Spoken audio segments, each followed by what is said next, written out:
In this video, I'll introduce the next set of rules that occur in 7.2. So just as we had 4 rules in 7.1, MP, MT, DS, and HS, we'll get 4 more here in 7.2, constructive dilemma, simplification, conjunction, and addition. The good news here in 7.2 is that 3 of our 4 rules are really quite simple, really quite straightforward. You can memorize them all inside of 30 seconds.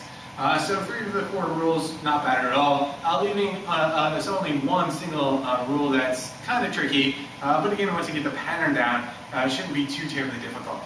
So rather than starting with the first rule, rule number 5, the order that the text goes, I'm going to jump over rule number 5. That's kind of the tricky one. And so I'll start with rule number 6, simplification, just abbreviated SIMP, S-I-M-P for short.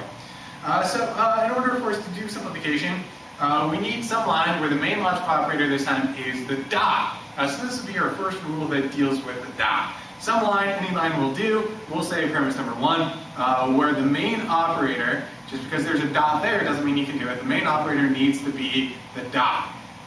So what simplification allows us to do, if we've got the main operator as a dot, is to get out the first conjunct by itself, which in this case would be A.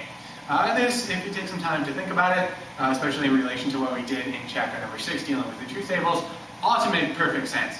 All simplification does is say something like this. You've got ham and you've got eggs, well you've got ham. Ham and eggs, therefore ham. And it's really just as easy as that. Again, related to the truth tables. If we know that the truth value of A and B is true, and remember we're just simply assuming that all information initially given to us is in fact true, if we know that the value of A and B is true, that must mean that both of the conjuncts, conjunct 1, conjunct 2, both of the conjuncts must also be true, because the only way for a dot statement to be true is if, again, both conjuncts are true. So if we know that the value of A and B, at least we assume that the value of A and B is true, that must mean that our conclusion A by itself is also true. So A and B, therefore A, and that's all there is to simplification. The justification for this rule, unlike the first 4 rules that we saw in 7.1, the line justification would just involve a single line. So in this case we would say 1 simp, therefore we get the A by itself. A couple of quick notes to make with respect to simplification.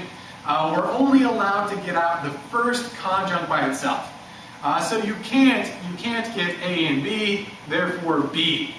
B here is the second conjunct, you're not allowed to do that. Only the first one, whatever it should be. Only the first one, whatever it should be. Now later on, not there yet, but later on we'll get us a rule that tells us that A and B, perfectly obvious, but we don't have the rule just yet, is the same as B and A. However, until that time, we can't do it. You can't get that second conjunct by itself. A and B, you get the first conjunct, just A. Again, the main operator has to be the dot.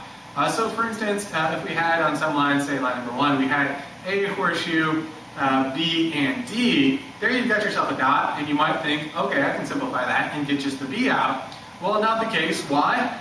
Because the main operator isn't the dot. The main operator has to be the dot. So that's simplification as labeled in the book, rule number 6.